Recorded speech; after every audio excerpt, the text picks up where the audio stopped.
Hello, my name is Karen, and unlike other wrestling content that you see, I'm a little different. I'm kind of weird. Like, I don't exactly fit in, which should be a good thing, but not according to the algorithm. So if you enjoy what you see, please subscribe, like this video, share it, do all the things. Listen up, nerds. We've got a G1 to recap. I'm watching New Japan Pro Wrestling's G1 Climax for the first time in 2 years, where the G stands for The Girls Are Fighting. Because I haven't watched the tournament in 2 years, I'm going to rate the first night and specifically cater it to people like me who aren't entirely sure if they want to watch. Using very scientific data, I have created a rating system where I will rate each match based on the most elite criteria. This will be better than anything Dave Meltzer has ever done. He can have his 33 1/3 stars. The Karen scale is about to be the it girl of the summer. I do want to mention that I am aware not everybody watches the G1 Climax tournament in real time, so I will not have any spoilers throughout this video. I will not say who won what match. You're welcome. Each match will be given the closest of scrutiny and judged on the following 4 categories. The first category is, are they serving? This one is all about the costume, the gear, the glitz, the glam. Who is here to slay? Sonata should have this category on lock. Category number 2, is it giving? This is a category that can be open for interpretation, but I do my best to explain what this match is all about. For instance, is it giving drama? Is it giving storyline? Is it giving Cirque du Soleil or Go Girl Give Us Nothing? Third category, am I entertained? This category is a no-brainer. This is what we're here for. This is what Russell Crowe fought for. And the fourth category is it gift worthy? Meaning, would I wrap this match up and gift it to somebody? Basically, would I recommend it? Each category is worth 5 points, so a match can earn a total of 20 points. Is that understood? Are we good? Are we clear? We're good to go. So we start night 1 off with Boltin Oleg versus Ren Narita. This was my very first time ever seeing Boltin. When it comes to his serve, he came out looking like a cross between a furry Davy Crockett and Frozen. I found out that he is from Kazakhstan, so that's why his mink hat makes sense. That is part of his culture, so he was serving us culture. Ren was a bad boy. He did a bad thing. I am so happy to see Ren as a heel because I have been screaming about this since 2018. But House of Torture. So Ren keeps it simple with a black tee and tights, but he spices things up with a glittery black hooded cloak that shows that Ren Narita keeps an eye on the fashion runways. And of course, we can't forget to accessorize with a 2x4. Overall, I give them 3.5 points. I see the effort. This match was giving college theater department props closet with a flavor of strong daddy vibes from Oleg. So I give it 3 points. This match was your typical tough good guy versus baddie, with Oleg being the underdog for the most part. It was fine. It was standard. So I give it 2 points. I only know a couple numbers in French, but I just felt like this video needed a chaotic Eurovision vibe to it. We've checked and verified all of the results, and we're ready to start revealing the results of the grand final result. Would I gift this match? Well, absolutely, because if you, like me, have never seen Boltin Oleg before, it's definitely worth checking out, so 3 points. Overall, this match gets an 11.5. Moving on to the second match of the night, Shota Umino versus Callum Newman. I would like to remind you all that this is my first time seeing Callum Newman, and what my eyes are seeing is a Will Ospreay cosplay, Ozcutter included. But because I am a pro at media literacy, I see the context clues. And what the context clues tell me is he's part of United Empire. Will Ospreay is gone from New Japan, so I assume that this was passing of the torch from Ospreay to Newman. And then out comes Shota Umino. And this boy did not come to play. He said, New Japan needs a hero and I will be that hero. He also saw the Barbie movie and took that seriously. He cut his hair, dyed it blonde, just called this man Wrestler Ken. I'm sure people already are. Even the shooter emblem on the back of his robe gives Barbie vibes. And then you have the stars along the bottom and that pop of pink with the inner lining. Yes, King, yes. For that alone, I am giving both of these men 5 points. Shota Umino carrying the fashion of this match and the whole of New Japan on his back. Sir, I thank you for your service.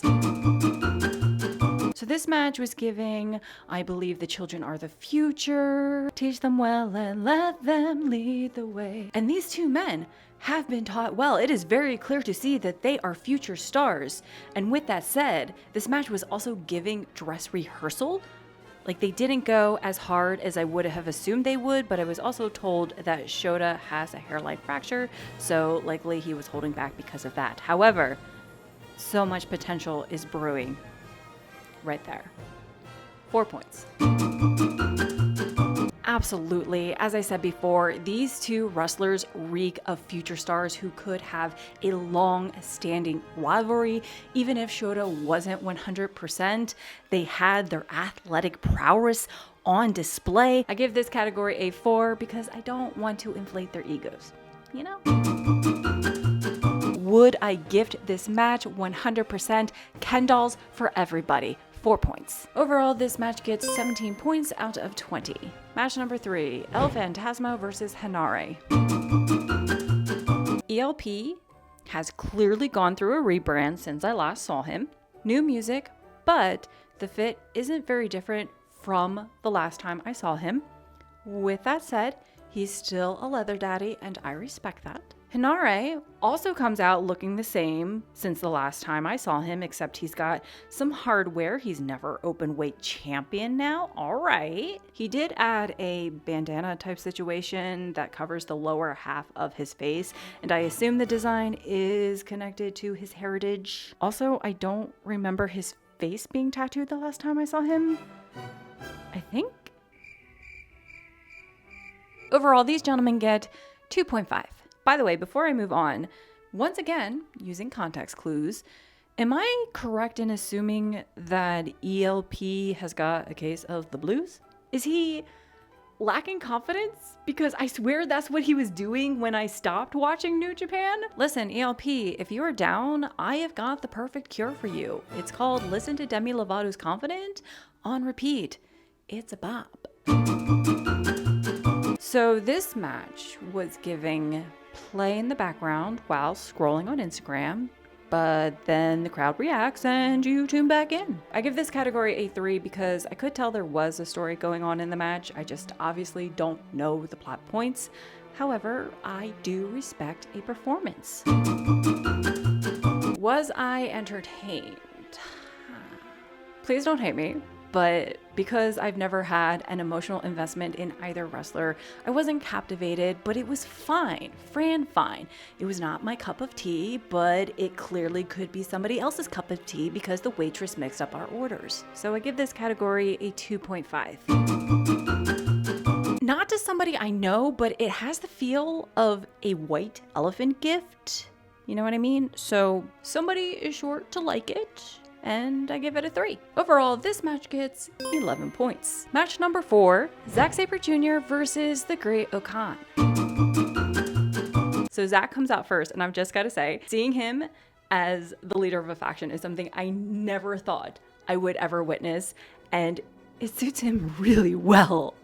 Oh my. Also, new music, and my British punk rock girly heart is absolutely obsessed with that. It is so good. Oh my God. In terms of the outfit, Zach is not going full white gear here, which I was kind of hoping for. Instead, we just get the white jacket with the orange briefs that also have a touch of black and white on it. There is a reason why I would always refer to this man as a GQ model, because while the look may be simple, attitude is half of the presentation, and Zack Sabre Jr. has got the attitude to back it up. Also, the blonde hair, I still don't know how I feel about it, but, and forgive the pun, I think it's growing on me.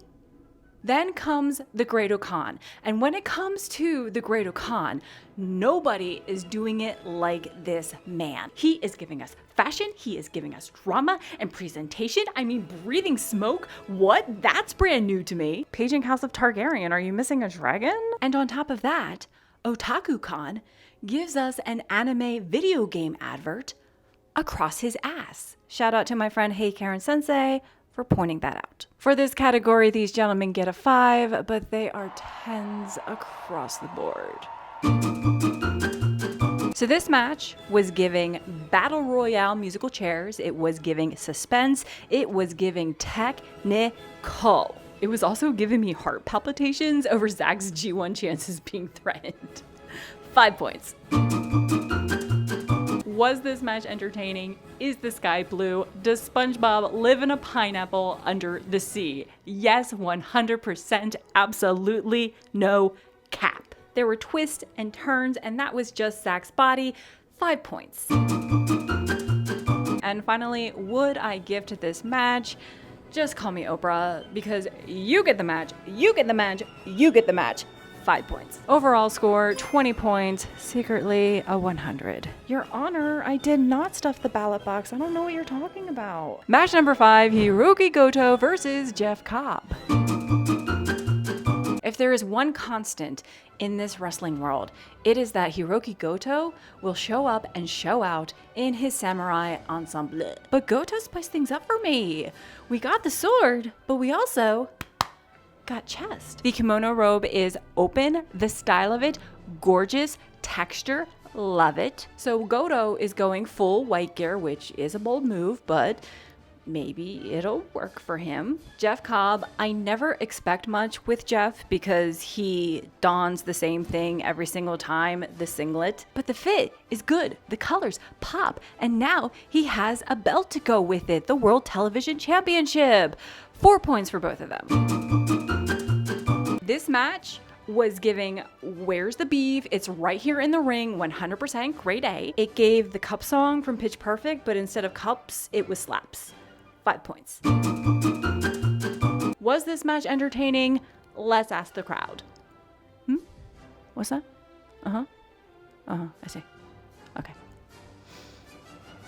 It's a hit. Goto can still go. I always love a Jeff Cobb match. They pair together like the perfect charcuterie board and wine. Delicious, delicious. 5 points. Would I gift this match, put it in Santa's sack, and share it with the world? 5 points. Overall, this match gets 19 points. Match number 6, Sonata versus Jake Lee, aka the Battle of the Fashionistas. This was my first time seeing Jake in New Japan, and based on his entrance video, I was getting excited for what look he would serve. Jake served nothing. He said, you will get nothing and you will like it. So in actuality, is that a serve? We did get a peekaboo moment with the front of the left leg, the back of the right. It felt very burlesque. And no, I'm not talking about the Christina Aguilera movie. And then comes Sonata. And I do want to say that I am aware he left LIJ. I knew that he needed to branch out and move on in order to advance his career, but the heart still holds on to those memories. In terms of looks, in a post-LIJ world, it felt lacking. Don't get me wrong, he comes out in a beautiful robe and the briefs are tailored to perfection. He's gone for a red and gold theme with the robe's back giving, this phoenix vibe like he's rising from the ashes. But compared to past looks, this feels so basic for him. Like, who can forget 2019's Pirate Prince Sonata? I certainly can't. So these two men, who should have had this category on lock, basically said, we are tired of carrying the wrestling fashion world on our backs. 3 points. So this match was giving traditional wrestling, like I just graduated from Wrestling Academy, so let me show you everything I can do. It was also giving TikTok, I've got a train to catch, because it ended up being 5 minutes long. 3 points. Hey, so as what tends to happen whenever I see Sonata, I got distracted and completely forgot to mention the entertainment category. So was I entertained? Kind of. I mean, the match was all right. Was I captivated like the previous match? Not really, but after 2 exciting matches in a row, it got the job done and it gave the crowd a breather, and that's not a bad thing because it was really short, and then they shocked me with how it ended. So 3 points. I would say that it's a white elephant gift that keeps getting stolen because everybody wants it. 3 points. Overall, this match gets 12 points. Match number 7, Yuya Uemura versus David Finlay. So Yuya comes out in a maroon kimono robe, very simple, very Hugh Hefner. He's got red trunks that say Heat Storm on the front with a fire graphic. Honestly, the look is slightly lacking for me, but he does have a package with the light display and the entrance video, so I can work with this. And then we've got David Finlay, and the last time I saw David Finlay, he had just transitioned into a baddie antagonizing a certain Kiwi. Rest in peace. The transition is complete, and I'm seeing it for the first time, and if Stripper Fighter Fighter is the theme, then by all means, high marks across the board. Finlay's clearly got the swagger to back up whatever this is, and I find myself intimidated to throw a dollar bill at him. Do either of these looks work for me? My inner Miranda Priestley wants to say no, but I do see the potential. 3 points. This match is giving steamed heat, glasses fogged up, fluids exchanged. It's giving Arsenio Hall studio audience. It also gave me a reminder to book a chiropractor appointment. 5 points. Hi, yeah, it's me again. I'm totally a professional. Honestly, keeping track of 10 matches is so exhausting. Anyway, was this match entertaining? Well, I went into it not expecting much and was delightfully surprised. These two had style, they had flair, they were there, and that's how they got 5 points. In terms of whether or not I think this match is gift worthy, I would pay the cost to ship it domestically 2 weeks before Christmas. 5 points. Overall, this match gets 18 points. Match number 8, Gabe Kidd versus Evil. Gabe comes out first, and I sense this Conor McGregor cosplay vibe with the robe. The tailoring could be better. However, Gabe Kidd does have some swag to him. His tights are very simple, and it's clear that this is a man who just wants to get down to business and defeat the Huns. On to Evil. If anybody cares about their look and their appearance, it is Evil, and the man had me gagged. What is this toga-looking garment that he is wearing? Does this mean that he has brought back the Roman influences which he first had when he turned heel, aka the turges that he got rid of, and I was so sad about it because nobody understood? Does this mean that Evil has been promoted to Emperor? The Evil Empire has finally formed. 4 points overall, but on his own, Evil gets 10 points across the board. So this match is giving divide and conquer. It's giving chair ballet. It's giving British, isn't it? It's also giving them the old razzle dazzle, and by them, I mean the crowd, because it's nice to see the wrestlers make sure to perform to the cheap seats. 4 points. Was this match entertaining? Call me communist, because it's getting a thumbs up. 5 points. And finally, would I gift this match? What I will say is this is the kind of gift that knows it's not for everybody and yet would be able to convince the doubters to give it a try. So absolutely, 4 points. The overall score of this match is 17 points. Match number 9, Yota Tsuji versus Konosuke Takeshita. First off, hearing Takeshita's music in New Japan is making my head spin. I still cannot believe it. As for the fit, he stepped it up with a code. Usually he just comes out in his trunks. I love the effort. I love the touch of red with the tassel rope. Also the arms, the design on it looks like armor. That's what I picked up on. The tailoring, beautiful. The nails, polished. No notes. Then we've got Tsuji, and I knew that when he returned from excursion, he joined LIJ, boyhood dream come true, but I didn't know what to expect for his look. Besides, he's got the Riz. I feel so old saying that. Gotta appeal to the kids, you know? This man saw Britney Spears' iconic Oops, I Did It Again outfit and said, bet. Red latex leather, smooth as butter. And then Tsuji shows us that he's a cheeky guy with the fringe on the back of his coat. As if that wasn't enough, he is wearing gold pants with fringe on the bottom. Disco is alive and well, my friends. Hey! Overall, 4 points. This match is giving there are giants in the sky because both men can fly. It's giving hairography. It's giving tricks are not for kids. It's also giving Lindsay Lohan in The Parent Trap, but only the camp scenes. If you understood that reference, you are my kind of people. 5 points. In terms of entertainment, truthfully, I almost doubted this match because it was a gradual climb upward with this momentum. These men said gradual and steady wins the race, and you will be rewarded for your patience. 5 points. This is peak niche gift when you know the perfect thing to give a friend or a loved one.